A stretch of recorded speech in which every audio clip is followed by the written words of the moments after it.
Hello and good morning, students of class 11th. Today in our accountancy class we are going to continue our chapter number 15, that is bank reconciliation statement. Alright, today we will do the procedure of preparing bank reconciliation statement. So how do we prepare a bank reconciliation statement, or you can say BRS in short. It can be started, जो BRS है हमारी start की जा सकती है with the help of balances mentioned in below. First debit balance as per cash book. अगर हमें cash book में डेबिट बैलेंस शो किया गया है तो हम इसको स्टार्टिंग बैलेंस लेके आगे की एंट्रीज कर सकते हैं. Credit balance as per cash book, अगर हमारे कैश बुक में क्रेडिट बैलेंस आ रहा है बैंक का, it means we have an overdraft balance. Debit balance as per passbook, passbook में अगर डेबिट बैलेंस है it means we have an overdraft balance. Similarly if we have a credit balance as per passbook तो it means we have a favourable balance in our bank, मतलब bank में हमारे deposit है इतना amount. ठीक है, access में दिखा रहा है.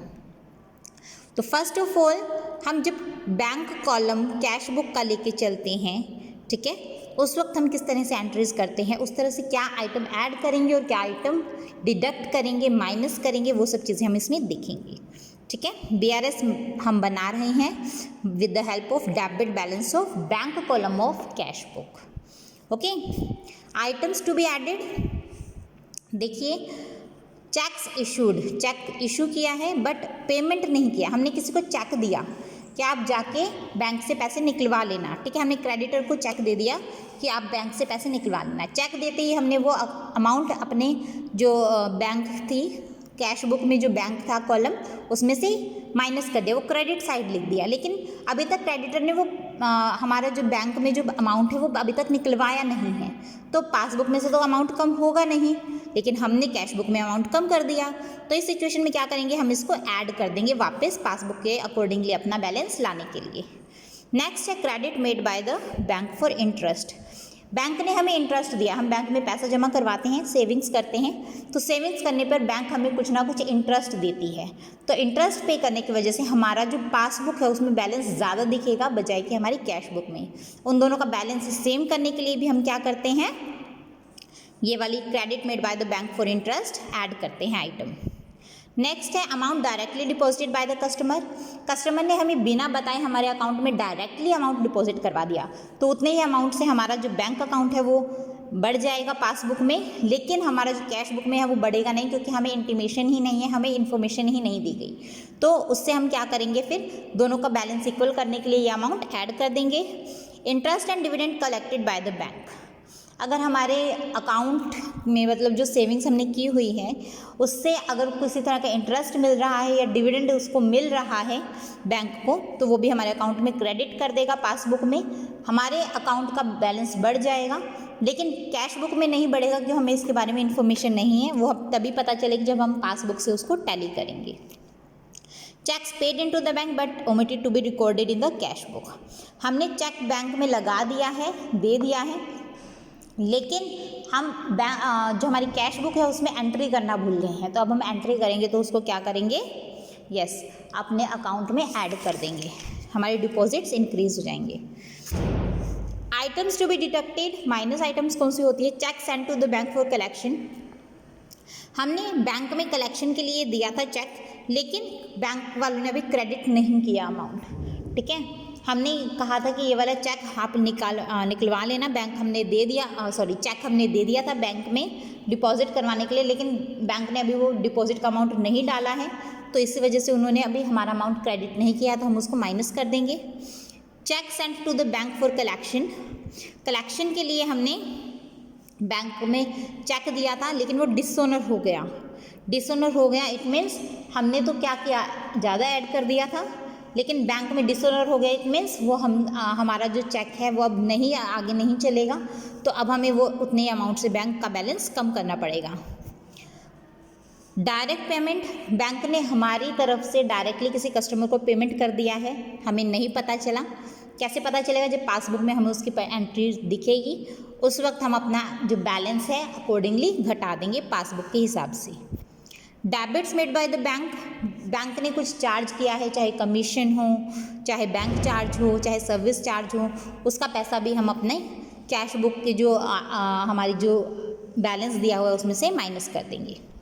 चेक्स इशूड, हमने चेक इशू किया है लेकिन रिकॉर्ड करना भूल गए। हमने कभी मान लीजिए कभी चेक इशू किया है, किसी को चेक दिया है लेकिन उसको रिकॉर्ड नहीं किया, उसने आगे से पैसे निकलवा लिए, हमसे गलती से भूल हो गई और हमने उसको रिकॉर्ड नहीं किया, तो वो वाला अमाउंट भी हम कैश बुक में से क्या कर देंगे, माइनस कर देंगे।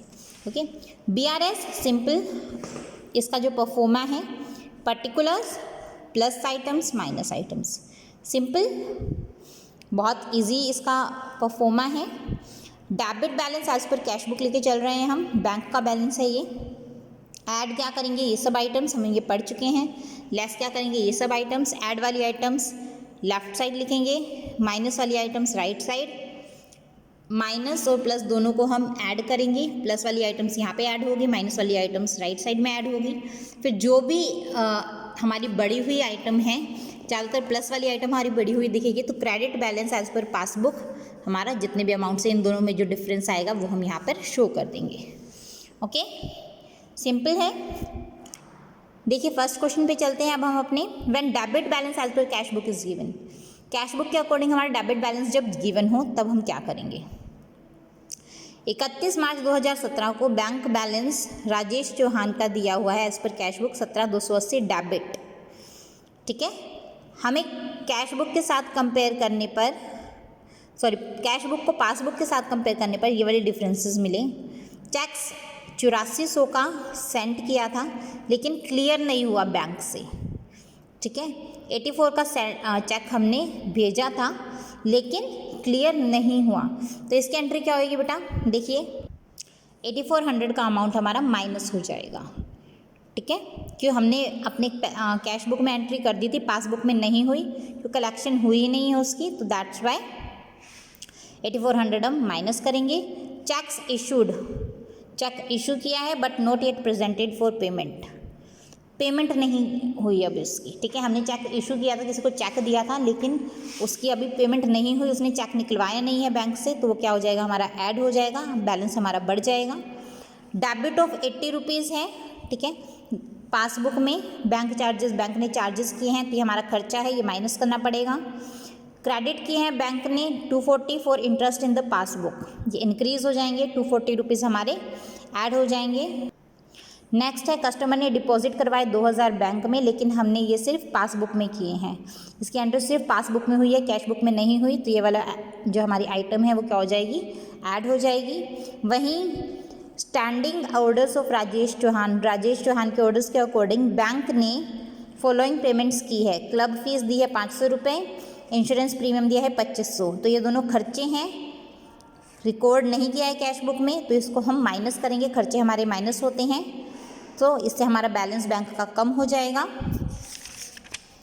इस तरीके से हमारी BRS बनेगी, debit balance as per cash book 17,280। जो आइटम्स दिखे 5600, 240 और 2000, ये तीन हमने ऐड करनी थी। माइनस की थी हमारी 8400, 80, 500 एंड 2500, चार आइटम्स हमारी माइनस की थी। यहाँ का टोटल किया माइनस वाला 11,480, प्लस वाला किया 25,120। इन दोनों का बैलेंस जब हमने डिफरेंस निकाला तो 13,640, this is our credit balance as per passbook. Okay, next question है, BRS बनाना है, पर्टिकुलर्स हमें गिवन है, सिंपल है, उसी तरीके से बनेगा। इसी तरीके से आपके आज ही कितने सम्स हो जाएंगे बेटा, आज ही हो जाएंगे आपके 5 सम्स। ठीक है, 5 सम्स आपको अपनी फेयर नोटबुक में अच्छे से करने हैं। कल हम आगे के सम्स करेंगे जब क्रेडिट बैलेंस दिया हो एज पर कैश बुक, उस वक्त हमारी एंट्री सारी उल्टी हो जाएंगी, लेकिन पहले हम प्रैक्टिस करेंगे debit balance as per cash book की। Okay, so that's all for today, thank you.